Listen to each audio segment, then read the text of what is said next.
Sir ഇന്ന് രാവിലെ നമ്മുടെ അമേരിക്കൻ പ്രസിഡന്റ് ഡൊണാൾഡ് ട്രംപ് വലിയ സന്തോഷവാനായിട്ടൊരു വെളിപ്പെടുത്തൽ നടത്തിയിരിക്കുന്നു. ഇപ്പോൾ ലോകം മുഴുവൻ അത് ചർച്ച ചെയ്തുകൊണ്ടിരിക്കുകയാണ്. ഇന്ത്യയുമായിട്ട് വ്യാപാര കരാർ സാധ്യമായിരിക്കുന്നു എന്നാണ് അദ്ദേഹം പറയുന്നത്. മാത്രമല്ല, തീരുവകളെല്ലാം കുറച്ചു. വലിയ നേട്ടമാണ് അത്. ഇന്ത്യക്കും അമേരിക്കയ്ക്കും മാത്രമല്ല, ലോകത്തിൻ്റെ തന്നെ ഒരു വ്യാപാര ഭൂപടത്തിൽ വലിയ മാറ്റങ്ങൾ അത് കൊണ്ടുവരും എന്നാണ് പറയുന്നത്. അത് ഈ ട്രംപിൻ്റെ വാദം മാത്രമല്ല, നമ്മുടെ മാധ്യമങ്ങളുമൊക്കെ ആ തരത്തിൽ റെസ്പോണ്ട് ചെയ്തിട്ടുണ്ട്, പ്രതികരിച്ചിട്ടുണ്ട്. പക്ഷേ എനിക്കൊരു സംശയം, ഈ ട്രംപ് പറയുന്നത് അങ്ങനെ അങ്ങ് വിശ്വസിക്കാമോ? നമുക്ക് അവിടെയാണ് ഒരു ചെറിയ... ഇപ്പം നരേന്ദ്രമോദി ഔദ്യോഗികമായിട്ട് പറഞ്ഞാൽ നമ്മൾ വിശ്വസിക്കും. ഈ വിഷയത്തിൽ എന്തായാലും നരേന്ദ്രമോദിയൊക്കെ അനുകൂലമായിട്ടാണ് പ്രതികരിച്ചിരിക്കുന്നത്. അതുകൊണ്ട് ഇങ്ങനൊരു വ്യാപാര കരാർ സാധ്യമായി എന്ന് തന്നെ നമുക്ക് കരുതാം. അങ്ങനെയാണെങ്കിൽ സാർ, അതിൻ്റെ നേട്ടങ്ങൾ എന്തൊക്കെ? അല്ല, അത് അതിൻ്റെ പ്രോബ്ലം അത് തുടങ്ങിയത് ട്രംപിൻ്റെ സ്വഭാവ വിശേഷമാണ്. ട്രംപിൻ്റെ സ്വഭാവവിശേഷം, ട്രംപ് കള്ളം പറയുന്നു. അമേരിക്കയിൽ ഇംപീച്ച് ചെയ്യുന്നതിൻ്റെ ഒരു കാരണം കള്ളമാണ്. അതെ അതെ, കള്ളം പറഞ്ഞാൽ മതി. അതിനായിരുന്നു പിന്നെ നമ്മുടെ ബിൽ ക്ലിൻ്റൺ വന്നത്. പോയാൽ പിന്നെ വേറെ വിഷയമാവും. അതെ. അപ്പോൾ ഇവിടെ ട്രംപ് കള്ളവും കാപട്യവും ഉള്ള ഒരു ബിസിനസ്സുകാരനാണ്. നരേന്ദ്രമോദി സംസാരിക്കുക, അദ്ദേഹം പറഞ്ഞാൽ അത് പറഞ്ഞതാണ്. അദ്ദേഹം കള്ളം പറയും. ചിലപ്പോൾ അദ്ദേഹം മിണ്ടാതിരിക്കും, ഒരു പക്ഷേ പ്രതികരിച്ചില്ലെന്ന് വരും, പക്ഷേ പറഞ്ഞാൽ പറഞ്ഞതാണ്. അപ്പോൾ ഇത് രണ്ടുപേരും തമ്മിലുള്ള സ്വഭാവ വ്യത്യാസമാണ് പറയുന്നത്. അജഗജാന്തരം വ്യത്യാസമുണ്ട്. പിന്നെ ഇപ്പോഴേ ഈ വെളിപ്പെടുത്തൽ വരുമ്പോഴേ ഒരു ചെറിയ പീരീഡ്, അതായത് ജനുവരി 26 നമ്മൾ 78ാമത് റിപ്പബ്ലിക് ദിനം ആഘോഷിക്കുകയായിരുന്നു. അന്ന് ട്രംപ് പറഞ്ഞു, ഇന്ത്യയും അമേരിക്കയുമുള്ള ചരിത്രപരമായ ബന്ധമാണ്. അന്ന് പത്രക്കാരോ ചോദിച്ചപ്പം അദ്ദേഹം വ്യാപാര കരാറിനെ കുറിച്ച് നിശബ്ദനായിരുന്നു. അതിനിടെ നടന്ന ഒരു സംഗതി, ടെഡ് ക്രൂസ് എന്ന് പറഞ്ഞ ആൾ, അദ്ദേഹത്തിൻ്റെ ഒരു ടെലിഫോൺ സംഭാഷണം അമേരിക്കയിൽ ചോർന്നു. ഈ ടെഡ് ക്രൂസ് അദ്ദേഹം ആരോടോ ഫോൺ ചെയ്യുമ്പോൾ പറയുന്നത്, ഇന്ത്യയുമായുള്ള വ്യാപാര കരാർ ബോധപൂർവം അമേരിക്ക തടയാൻ ശ്രമിച്ചുകൊണ്ടിരിക്കുകയാണ്. അപ്പോൾ ഇങ്ങനെ തടയാൻ ശ്രമിക്കുന്നതിനകത്ത് 3 പേരെയാണ് അദ്ദേഹം പറഞ്ഞത്. ഒന്ന് പീറ്റർ നവാരി, വൈറ്റ് ഹൗസിലെ ട്രംപിൻ്റെ സാമ്പത്തിക ഉപദേഷ്ടാവൊക്കെയാണ് പീറ്റർ നവാരി. മറ്റൊന്ന് JD വാൻസ്, വൈസ് പ്രസിഡന്റ്, നമ്മുടെ ബന്ധക്കാരനുമാണ്. അതെ അതെ, ഇന്ത്യക്കാരിയാണ്. പിന്നെ സാക്ഷാൽ ട്രംപ് തന്നെ. ട്രംപ് താല്പര്യം കാണിക്കുന്നില്ല.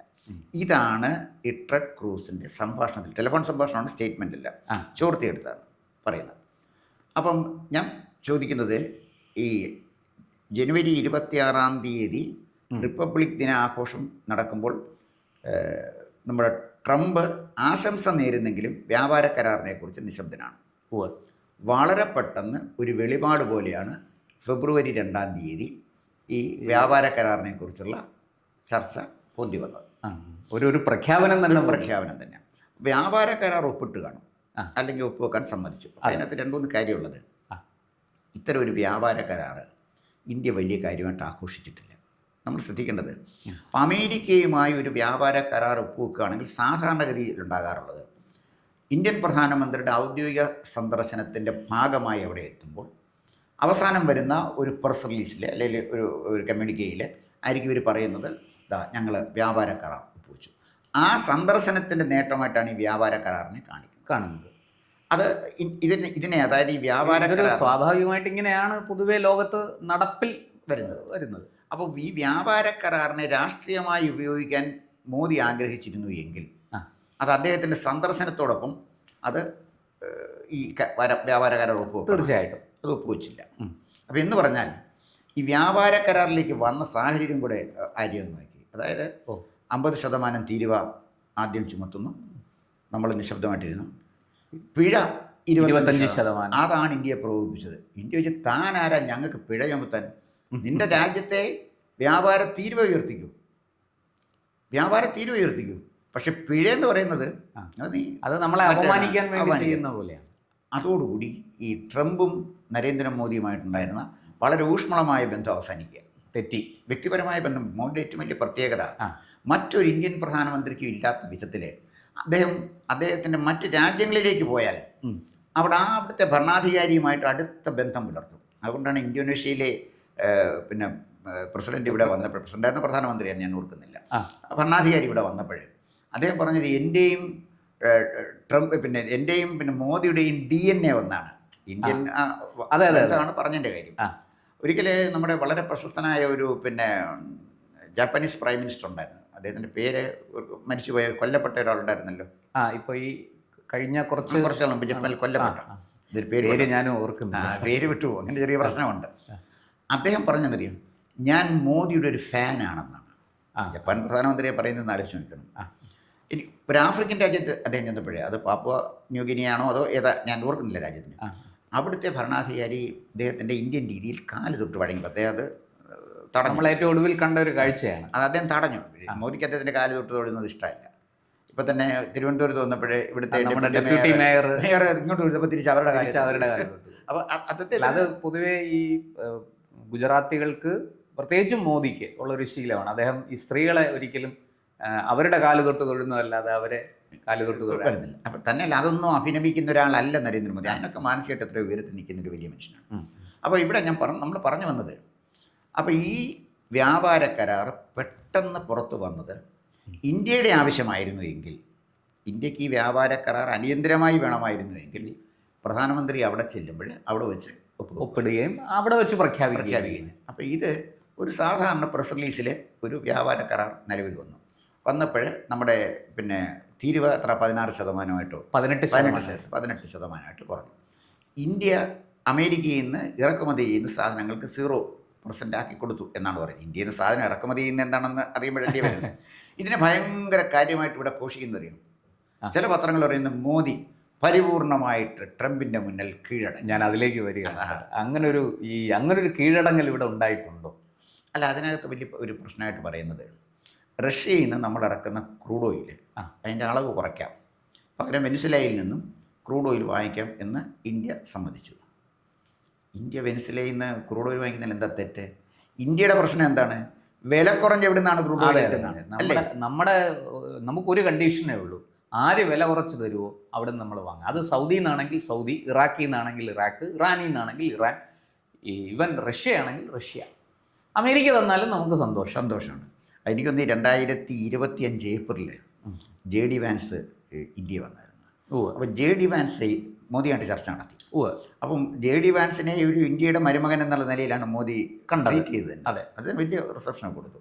അദ്ദേഹം വളരെ സന്തുഷ്ടനായിരുന്നു. അതിന് ഭാര്യ അവരെല്ലാം വളരെ സന്തുഷ്ടം. ഇന്ത്യ വരികയല്ലേ.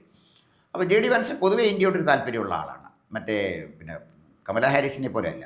കമല ഹാരിസ് ഒരു ആൻറ്റി ഇന്ത്യൻ ആയിരുന്നു. അവരൊരു പ്രോ പാകിസ്ഥാനി ആൻറ്റി ഇന്ത്യനും ആയിരുന്നു. കാരണം നെഹ്റുവിൻ്റെ നരേന്ദ്രമോദി വൈറ്റ് ഹൗസിൽ പോയപ്പോഴേ ഇവരവിടെ നിന്നുണ്ടായിരുന്നു. നമ്മുടെ കമല ഹാരിസ് ഉണ്ടായിരുന്നു. അന്ന് ഇദ്ദേഹമായിരുന്നല്ലോ നമ്മുടെ ജോ ബൈഡൻ. ജോ ബൈഡനുമായിട്ടൊക്കെ സംസാരിച്ചെങ്കിലും ഇന്ത്യൻ വംശജയായ കമല ഹാരിസിനെ കുറിച്ച് ഇന്ത്യൻ പ്രധാനമന്ത്രി തിരക്കിയത് പോലുമില്ല. അത് വലിയ കാര്യം. കാരണം ഈ നയതന്ത്ര രംഗത്ത് ഭാഷ, ശരീരഭാഷ, അവിടെ മൗനം പോലും ഭാഷയാണ്.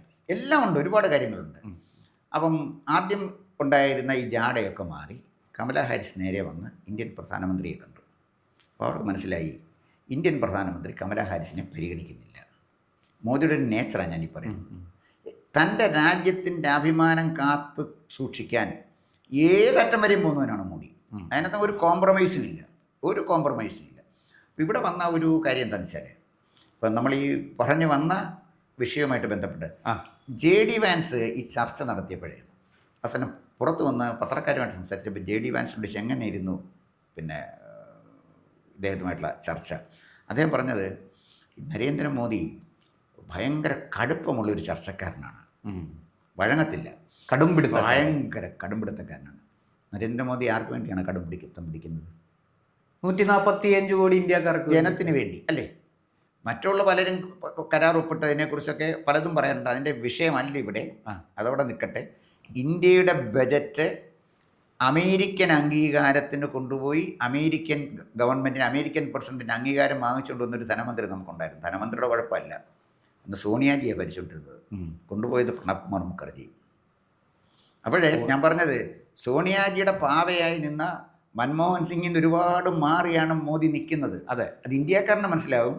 ഈ കോൺഗ്രസ്സുകാർക്ക് മനസ്സിലാവില്ല. ട്രംപ് തന്നെ പറഞ്ഞല്ലോ ടഫ് നെഗോഷിയേറ്റർ എന്നാണ് പറഞ്ഞത്. 2 വാക്കുകളെ പറഞ്ഞുള്ളൂ. Modi tough negotiator. അപ്പോൾ ഇവിടെ ഉള്ളൊരു പ്രോബ്ലം ഇവിടെയെന്ന് വെച്ചാൽ, അപ്പം നമ്മൾ മനസ്സിലാക്കേണ്ട ഒരു കാര്യം, ഈ കരാർ ഒപ്പുവെക്കാൻ കാരണം എന്തായാലും ശരി അമേരിക്കയിൽ നിന്ന് നമ്മൾ ക്രൂഡ് ഓയിൽ ഇറക്കുമതി ചെയ്യാൻ ധാരണയായി എന്ന കാര്യം സംശയിക്കേണ്ട. അല്ലെ അങ്ങനെ ഒരു പ്രസ് റിലീസ് വരില്ല. നമ്മുടെ ചോദ്യം ഇന്ത്യ റഷ്യക്ക് മുമ്പ് കീഴടങ്ങി എന്നുള്ളതാണ്. അതായിരുന്നല്ലോ ഇവിടെ ആഘോഷിച്ചുകൊണ്ടിരുന്നത്. പുട്ടിനെ കാണാനായിട്ട് പിന്നെ മോദി റഷ്യ ചെന്നു. ഇന്ത്യ റഷ്യ ബന്ധത്തെക്കുറിച്ച് നരേന്ദ്രമോദി പറഞ്ഞത് ടൈം ടെസ്റ്റഡ് റിലേഷനാണ്. എന്ന് പറഞ്ഞാൽ കാലത്തിനെ അതിജീവിച്ച ബന്ധമാണ് ഇന്ത്യയും റഷ്യയുമായിട്ടുള്ളത്. ഇത് അമേരിക്കയെക്കുറിച്ച് പറഞ്ഞിട്ടില്ല. അമേരിക്ക നല്ല സുഹൃത്താന്നൊക്കെ പറഞ്ഞിട്ടുണ്ട്. ഏത് പ്രതിസന്ധിയെ അതിജീവിച്ച് വന്ന അസാധാരണമായൊരു ബന്ധം അമേരിക്കയായിട്ട് പറഞ്ഞിട്ടില്ല. അതേസമയം റഷ്യയായിട്ടുണ്ട്. അപ്പോൾ റഷ്യയിൽ നിന്ന് ക്രൂഡ് ഓയിൽ നമ്മൾ വാങ്ങിക്കുന്നത് നിർത്തിയെങ്കിൽ അതിനർത്ഥം ഈ കരാറിന് മുമ്പ് നരേന്ദ്രമോദിയും പുട്ടിനുമായിട്ടുള്ള വ്യക്തിപരമായ ബന്ധം നോക്കണം. ചൈനയിൽ അദ്ദേഹം പോയപ്പോൾ അന്ന് വധശ്രമം വന്നപ്പോൾ അതെ കാറിനുള്ളിൽ വെച്ച് 40 മിനിറ്റ് പുട്ടിൻ്റെ കാറിലാണ് ഇരുന്നത്. 10 മിനിറ്റ് പുട്ടിൻ വെളിയിലിറങ്ങി നരേന്ദ്രമോദിയെ കാത്തുനിന്നു. ആ ബന്ധത്തിൻ്റെ ഒരു ഊഷ്മളതയാണ് ഞാൻ ഈ പറയുന്നത്. അപ്പം ഇത് ഡെഫിനറ്റായിട്ട് നയതന്ത്ര മാർഗത്തിലൂടെ നമ്മൾ റഷ്യയുമായി സംസാരിച്ചിട്ടുണ്ട്. അതിന് റഷ്യയുടെക്ക് ഉള്ള ഒരു ബുദ്ധിമുട്ടും തോന്നാത്ത വിധത്തിൽ നമ്മൾ കാര്യങ്ങൾ കയറുന്നുണ്ട്. അന്ന് റഷ്യ എന്താ ചെയ്തതെന്നറിയാം? അമേരിക്ക നമുക്ക് ചുമത്തിയ താരിഫ് ഉണ്ടല്ലോ, ആ താരിഫൂടെ കണക്കാക്കി റഷ്യ അവരുടെ ക്രൂഡ് ഓയിലിൻ്റെ വില ഞാൻ കുറച്ചു 100 രൂപയ്ക്ക് നമുക്ക് തന്നുകൊണ്ടിരുന്ന ക്രൂഡ് ഓയിൽ എന്ന് ഉദാഹരണത്തിന് അത് 50 രൂപയ്ക്ക് നമ്മൾ തന്നപ്പോൾ സംഭവം മാറിയില്ലയോ? അമേരിക്കയുടെ താരിഫ് കൊണ്ട് ഉണ്ടായ നഷ്ടം റഷ്യ നികത്തി തന്നില്ലേ നമുക്ക്? ഇതൊരിക്കലും ട്രംപ് വിചാരിച്ചിരുന്ന ഒരു കാര്യമല്ല. അപ്പോൾ ഇവിടെ റഷ്യയുമായുള്ള ഊഷ്മളമായ ബന്ധത്തിന് ഒരു തകരാറ് സംഭവിക്കില്ല. അതങ്ങനെ തന്നെ നിൽക്കും. ഇന്ത്യ ക്രൂഡ് ഓയിൽ വെനിസ്വേലയിൽ നിന്നോ അല്ലെങ്കിൽ അമേരിക്ക പറയുന്ന ഏതെങ്കിലും രാജ്യം അമേരിക്ക പിന്നെ ഈ അമേരിക്ക എന്ന് പറയുന്നത് വലിയൊരു സാമ്പത്തിക ശക്തിയാണ്. ഇന്ത്യയുടെ ഏറ്റവും കൂടുതൽ കയറ്റുമതി പോകുന്ന അമേരിക്കയിലേക്കാണ്. ഈ രാജ്യത്തിൻ്റെ താല്പര്യം സംരക്ഷിക്കണം. അല്ലെ നരേന്ദ്രമോദിയും പിന്നെ ട്രംപുമായുള്ള വസ്തുതർക്കമോ മൂപ്പിളമത്തർക്കമോ ഒന്നും അല്ലത്. അപ്പോൾ രാജ്യത്തിൻ്റെ പ്രശ്നമാണ് ഇവിടെ. അപ്പോൾ ഇന്ത്യക്ക് ഒരു വ്യാപാര സുഹൃത്ത് എന്ന നിലയിൽ ഒരിക്കലും അമേരിക്ക വിടാൻ പറ്റില്ല. അപ്പോൾ അമേരിക്കയെ അങ്ങനെ പിണക്കിക്കൊണ്ട് മുന്നോട്ട് പോകാൻ പറ്റില്ല. അതാണ് ഇന്ത്യക്കുള്ളത്. എന്നാൽ ഇന്ത്യയുടെ നിലപാടുകളിൽ വെള്ളം ചേർത്തുകൊണ്ട് അമേരിക്കയുമായിട്ട് ഈ പറയുന്നത് പോലെ ഒരു കരാറിൽ ഏർപ്പെടാനും ഇന്ത്യ തയ്യാറല്ല. ഒരു കാര്യം പരിശോധിക്കണം. അമേരിക്ക ഈ പിന്നെ താരിഫും പിഴപ്പലിശയും ഒക്കെ ചുമത്തി. അതിനുശേഷം നമ്മൾ 2 സംഭവം.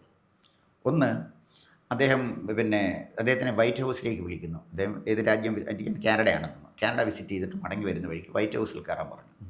പുള്ളി പറഞ്ഞു പിന്നെ ഇനിയൊരു അവസരത്തിലാകട്ടെ വേറെ ഏത് രാജ്യം, ആഫ്രിക്കൻ രാജ്യമാണ്. അപ്പം ഒന്നാലോചിച്ചുകൊണ്ട് നമ്മളൊരാളെ നമ്മുടെ വീട്ടിലേക്ക് വിളിക്കുക. അപ്പോൾ അദ്ദേഹം പറയാം തികച്ചും അപ്രധാനപ്പെട്ട ഒരാളുടെ വീട്ടിൽ എനിക്ക് പോകേണ്ടതുകൊണ്ട് ഞാൻ വരുന്നില്ല എന്ന് പറഞ്ഞാൽ നമ്മളെ ചെറുതാക്കുകയാണ്. അത് തന്നെയാണ് അദ്ദേഹം പറഞ്ഞ് നേരത്തെ തീരുമാനിച്ചിരുന്ന വേറെ രാജ്യത്തേക്ക് പോകണം, സന്ദർശനം ക്യാൻസൽ ചെയ്യാൻ പ്രയാസമാണ്. പോയില്ല. 4 പ്രാവശ്യം അമേരിക്കൻ പ്രസിഡന്റ് ഫോൺ ചെയ്തു. ഇന്ത്യൻ പ്രധാനമന്ത്രി ഫോൺ എടുത്തില്ല. അമേരിക്കൻ പ്രസിഡന്റിൻ്റെ ഒരു ഫോൺ കോളിന് വേണ്ടി പല രാജ്യങ്ങളും കാത്തു നിൽക്കുമ്പോഴാണ് ഇന്ത്യൻ പ്രധാനമന്ത്രി നരേന്ദ്രമോദി 4 പ്രാവശ്യം ട്രംപ് വിളിച്ചിട്ടും എടുക്കാതെ പോയത്. ഞാൻ പറഞ്ഞത് മോദിയുടെ ഒരു സ്വഭാവവിശേഷമാണ് ഇനി പറയുന്നത്. അപ്പോൾ ആ മോദി അമേരിക്കയായിട്ട് ഒപ്പുവെച്ചെങ്കിൽ ഇന്ത്യയുടെ താല്പര്യം സംരക്ഷിച്ചുകൊണ്ട് തന്നെയാണ് അമേരിക്കയുമായിട്ട് ഈ ഒരു കരാർ ഒപ്പുവെച്ചിരിക്കുന്നത്. എനിക്കൊന്ന് ജയറാം രമേശാണെന്ന് തോന്നുന്നു പിന്നെ ഇത് പറഞ്ഞത്. ഈ ഇന്ത്യ കീഴടങ്ങി മോഡി ട്രംപിന് മുന്നിൽ മുട്ടുമടക്കി എന്നൊക്കെയാണ് അദ്ദേഹം പറയുന്നത്. അല്ല, അത് ഇന്ന് വരെ അയാളൊരു തെരഞ്ഞെടുപ്പിൽ പഞ്ചായത്ത് പോലും ജയിച്ചിട്ടില്ല. രാജ്യസഭയിലെ ഈ മാനേജ്മെൻറ്റ് കോട്ടയിലും കണ്ട് കയറി വരുന്നൊരുത്തനാണ്. ആ പാവത്തിൻ്റെ ഈ സ്റ്റേറ്റ്മെൻറ്റൊക്കെ ഞാൻ വായിക്കാറുണ്ട്. ശരിക്കും പറഞ്ഞാൽ അങ്ങേരൊരു നമ്മുടെ നാട്ടിലെ PSP എന്ന് പറയുന്ന ഇല്ലാത്ത പാർട്ടി പിന്നെ സ്പോക്മാൻ ആകാൻ പോലുള്ളൊരു യോഗ്യതയുള്ള ഒരാളല്ല. അയാൾ പറയുന്നതിനകത്ത് ഒരു വാല്യൂ ഇല്ല. ഒരു പാർട്ടി വക്താവ് ഒരു കാര്യം പറയുമ്പോൾ പ്രതിപക്ഷമായിട്ട് ഭരണപക്ഷമായിട്ട് അതിനൊരു വാല്യൂ വേണ്ടി, ഒരു മൂല്യം വേണ്ടി, അതില്ലാത്ത ഒരാളാണ് രാഹുൽ ഗാന്ധിയുടെ പിന്നെ ഈ കാര്യസ്ഥന്മാരെല്ലാം ഇതാണ്.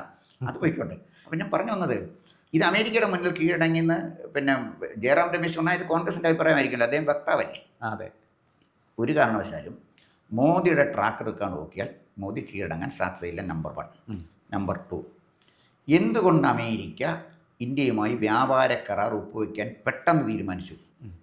അമേരിക്കയല്ലേ തീരുമാനിച്ചത്? അതെ. ഇതിനകത്ത് പിന്നെ നഷ്ടം അമേരിക്കയാണ് അത് വെളിപ്പെടുത്തിയത് ആദ്യം. അതെ, ഇതിന് നഷ്ടം ഇറക്കണം. നഷ്ടം അമേരിക്കയ്ക്കല്ലേ.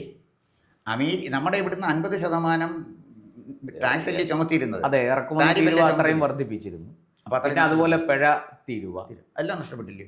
അങ്ങനെ 75% നിന്ന് 18% കുറഞ്ഞില്ലേ ഇതെല്ലാം. അതുകൊണ്ട് വരുമാനം അത്രയും കുറഞ്ഞില്ലേ അമേരിക്കയിൽ. എന്തുകൊണ്ട്? മുമ്പുണ്ടായിരുന്ന പോലെ 18-19% നേരത്തെ ഉണ്ടായിരുന്നത്, അവിടേക്ക് തിരിച്ചെത്തി. എന്തിനങ്ങനെ ട്രംപ് തീരുമാനിച്ചു? നമ്പർ 1, നമ്മൾ ബ്രിട്ടനുമായിട്ടൊരു കരാർ ഒപ്പുവെച്ചു. ബ്രിട്ടനുമായിട്ട് ഒപ്പുവെച്ച കരാറിൽ ഇന്ത്യൻ ഉൽപ്പന്നങ്ങൾക്ക് ടാക്സ് ഇല്ല ബ്രിട്ടനിലിറക്കാൻ. പകരം ബ്രിട്ടീഷുകാരുടെ കാറും ഒക്കെ നമ്മൾ വാങ്ങിക്കുന്നുണ്ട്. പക്ഷേ ഇന്ത്യൻ ഉൽപ്പന്നങ്ങൾക്ക് അവിടെ ടാക്സ് ഇല്ല. ഇന്ത്യയുമായിട്ട് വളരെ കടുത്ത ശത്രുത പുലർത്തിയിരുന്ന രാജ്യമാണ് കാനഡ. കാനഡയുമായി നമ്മൾ ബന്ധത്തിലായി. കാനഡയും അമേരിക്കയുള്ള ബന്ധം വഷളായിക്കൊണ്ടിരിക്കുകയാണ്. കാനഡയെ അമേരിക്കയുടെ 51ാമത്തെ സ്റ്റേറ്റ് ട്രംപ് പറഞ്ഞിരിക്കുന്നത്. ഭീഷണിപ്പെടുത്തിക്കൊണ്ടിരിക്കുകയാണ്. അതാണ് അവിടുത്തെ സ്ഥിതി. പിന്നെ ഏറ്റവും പ്രധാനപ്പെട്ട ഒരു കാര്യം, കഴിഞ്ഞ കുറച്ച് ദിവസങ്ങൾക്ക് മുമ്പ് ഇന്ത്യയും യൂറോപ്യൻ യൂണിയനുമായിട്ട് കരാർ ഒപ്പുവെച്ചത്. യൂറോപ്യൻ യൂണിയനും നമ്മളുമായിട്ട് കരാർ ഒപ്പുവെച്ചപ്പോൾ യൂറോപ്യൻ യൂണിയൻ്റെ പിന്നെ നേതാക്കന്മാരായിരുന്നല്ലോ നമ്മുടെ പിന്നെ ട്രിപ്പിൾ ഇന്ത്യ പരേഡിന് വന്നതും പങ്കെടുത്തൊക്കെ. അപ്പോൾ യൂറോപ്യൻ യൂണിയനുമായിട്ട് നമ്മളൊരു കരാർ ഒപ്പുവെച്ചു. അപ്പോഴും അമേരിക്കയുടെ തീരുവ അവിടെ തന്നെ നിൽക്കുകയാണ്. ജപ്പാനുമായി നമ്മൾ ധാരണയിലെത്തി. അപ്പോഴും അമേരിക്കയുടെ കരാർ അവിടെ നിൽക്കുകയാണ്. ഇന്ത്യയുടെ ഏറ്റവും അടുത്ത വ്യാപാര ബന്ധമുള്ളൊരു രാജ്യമാണ് ജോർദാൻ. അമേരിക്കയായിട്ട് നല്ല ബന്ധമാണ്. ഇസ്രായേലിൻ്റെ ശത്രുവാണ്. അതുപോലെ തന്നെ ഇസ്രായേലിനായിട്ട് യുദ്ധം ചെയ്ത രാജ്യമാണ്. ശത്രുവൊന്നുമല്ല അവരവരുടെ രാജ്യത്തിൻ്റെ കാര്യമുള്ളൂ. ഞരമ്പ് രോഗമില്ലെന്നേ ഉള്ളൂ. ഇസ്രായേലിനെ കീഴടക്കി കളയാം, ജൂതന്മാരെ എല്ലാം കൊന്നുകളയാമെന്നൊന്നും വിചാരിക്കുന്ന വിട്ടികളൊന്നുമല്ല അവർ. അതൊക്കെ പാലസ്തീനിൽ കിടക്കുന്ന ചില മന്ദബുദ്ധികൾ ചെയ്യുന്ന കാര്യം. അത് അവർക്ക് അത്രേ ചിന്തിക്കാനൊക്കത്തുള്ളൂ. സ്വന്തം ജനതയെ കൊന്നൊടുക്കിക്കൊണ്ട് ജയിക്കാത്തൊരു യുദ്ധത്തിന് ഏർപ്പെടണമെങ്കിൽ അസാധാരണമായ മൗഢ്യം വേണം. അതൊക്കെ മൗഢ്യമാണ്, നടക്കുന്ന കാര്യമല്ല. ജോർദാനും ഈജിപ്തും ഒക്കെ ഇസ്രായേലിനായിട്ട് ബന്ധം പുലർത്തില്ല. എന്തായാലും ശരി, ജോർദാനിലും അദ്ദേഹം പോയി, എത്യോപ്യയിലും പോയി.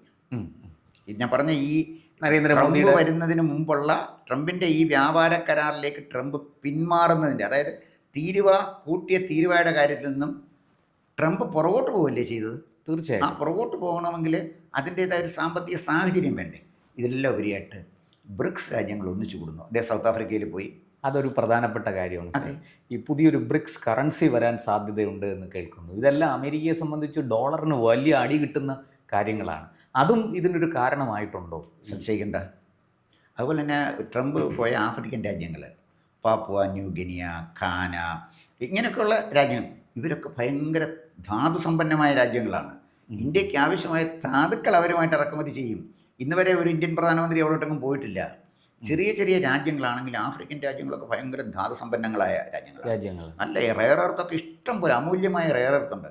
അതൊക്കെ നമ്മുടെ രാജ്യത്തിന് ഉപയോഗിക്കത്തക്ക വിധത്തിലാണ് മോദി അദ്ദേഹത്തിൻ്റെ യാത്രകൾ ഉപയോഗപ്പെടുത്തുന്നത്. അതേസമയം ഒരിക്കലും ആ രാജ്യത്തിനെ ചൂഷണം ചെയ്യാൻ മോദി തയ്യാറായിട്ടില്ല. മോദിയുടെ കടുത്ത വിമർശനമായിരുന്നു എർദോഗാൻ, തുർക്കിയിലെ. അയാളൊരു മതമൗലികവാദിയും തീവ്രവാദിയുമാണ്. പക്ഷേ തുർക്കിയിൽ ഭൂകമ്പം ഉണ്ടായപ്പോഴേ ആദ്യം എത്തിയത് ഇന്ത്യൻ പട്ടാളവും ഇന്ത്യൻ ഡോക്ടർമാരും ഒക്കെയാണ്. ഞാൻ പറഞ്ഞു വന്നത്, മോദി കാര്യങ്ങൾ കാണുന്നത് അങ്ങനെയാണ്. അഫ്ഗാനിസ്ഥാനിൽ പ്രശ്നം വന്നു, നമ്മൾ അരി അയച്ചു കൊടുത്തില്ലേ? താലിബാൻ പ്രശ്നങ്ങൾ ഉണ്ടായിക്കൊണ്ടിരിക്കുന്ന ആളുകളല്ലേ? അപ്പോൾ ഞാൻ പറഞ്ഞു, ഇതെല്ലാം മോദി ഇത് നോക്കുമ്പോൾ ഭാരതത്തിൻ്റെ ഒരു വലിയ സംസ്കാരവും പാരമ്പര്യവും ഉയർത്തിപ്പിടിച്ചുകൊണ്ടുള്ള ഒരു നിലപാടേ നരേന്ദ്രമോദി സ്വീകരിച്ചിട്ടുള്ളൂ. വിട്ടുവീഴ്ചയ്ക്ക് അദ്ദേഹം തയ്യാറല്ല. രാജ്യത്തിൻ്റെ അഭിമാനം പണയം വെക്കാൻ തയ്യാറല്ല. ഈ യുദ്ധത്തിൽ, താരിഫ് യുദ്ധത്തിൽ സാഹചര്യങ്ങൾ ആര്യ വിലയിരുത്ത് പരിപൂർണമായും ട്രംപ് പരാജയപ്പെട്ടതുകൊണ്ടാണ് ഈ കരാർ ഒപ്പുവെക്കേണ്ടി വന്നത്. ഇത് ട്രംപിൻ്റെ ഒരു പിൻവാങ്ങലാണ്. പക്ഷേ അമേരിക്കയും നമ്മളുമായിട്ട് നല്ല ബന്ധം തുടരേണ്ടത് നമ്മുടെ ആവശ്യമാണ്, അമേരിക്കയുടെ ആവശ്യമാണ്. അപ്പോൾ അത് വലിയേട്ടൻ അനിയനോട് കാണിച്ച സൗമനസ്യമൊന്നുമില്ല. രണ്ട് സുഹൃത്തുക്കൾ തമ്മിലുള്ള പരസ്പരമുള്ള ധാരണയാണ്. ശക്തികൾ തമ്മിലുള്ള തുല്യശക്തികളാണ്, അല്ലാന്ന് പറയാൻ പറ്റില്ല. അമേരിക്കയുടെ കയ്യിലിരിക്കുന്നത് ഏറ്റവും അത്യന്താധുനികമായ ബങ്കർ ബസ്റ്റർ മിസൈലല്ലേ? അത് ഇന്ത്യയിലുണ്ടല്ലോ. അതല്ലേ നമ്മൾ ഓപ്പറേഷൻ സിന്ദൂറിൽ ഉപയോഗിച്ചത്. എന്താണെന്ന് പോയില്ലേ? അവിടെ മരിച്ചൊക്കെ അമേരിക്കര. അതുകൊണ്ട് അത് വേറെ വിഷയമാണ്. അപ്പം ഞാൻ പറഞ്ഞു വന്നത്, ശക്തനായ സുഹൃത്തിനെ പിണക്കുന്നത് ശരിയല്ല. അത് തൻ്റെ രാജ്യത്തിൻ്റെ സാമ്പത്തിക സ്ഥിതിക്ക് അപകടകരമാണ് എന്ന് ട്രംപ് ബോധ്യപ്പെട്ടപ്പോൾ ട്രംപ് മോദിയുമായിട്ടൊരു കരാറിലേർപ്പെട്ടു. അതേസമയം ഈ കരാറിൽ അദ്ദേഹം ഒപ്പുവെച്ചത് തീർച്ചയായിട്ടും റഷ്യയെ ചേർത്ത് പിടിച്ചുകൊണ്ട് തന്നെയാണ്. പുടിനുമായിട്ട് ധാരണയിലെത്തിയതിന് ശേഷമാണ്. അതിനെക്കുറിച്ചൊരു തർക്കത്തിനും കാരണമില്ല. ചരിത്രം രേഖപ്പെടുത്തുന്നത് ലോകം കണ്ട ഏറ്റവും തന്ത്രശാലിയും സമർത്ഥനും ധീരനും ഇച്ഛാശക്തിയുള്ളവനുമായ ഒരു പ്രധാനമന്ത്രിയായിട്ടായിരിക്കും നരേന്ദ്രമോദിയെ ചരിത്രം വിലയിരുത്തപ്പെടുന്നത്. എന്തായാലും നമുക്കതിൻ്റെ ഈ വ്യാപാര കരാറിൻ്റെ കൂടുതൽ വിവരങ്ങൾ പുറത്തു വരട്ടെ. ഇപ്പോൾ പ്രാഥമിക കാര്യങ്ങളെ വന്നിട്ടുള്ളൂ. അപ്പോൾ കൂടുതൽ പുറത്ത് വന്നതിന് ശേഷം നമുക്ക് വിശദമായ ചർച്ച ഈ വിഷയത്തിൽ വീണ്ടും ചെയ്യും. ഓക്കെ. നന്ദി. കൂടുതൽ വാർത്തകളും വിശേഷങ്ങളും നേരിട്ട് ലഭിക്കാൻ ജനങ്ങളിൽ നിന്ന് ജനങ്ങളിലേക്ക് ജനഭൂമി ന്യൂസ് സബ്സ്ക്രൈബ് ചെയ്യൂ. ബെൽ ബട്ടൺ അമർത്താനും മറക്കരുത്.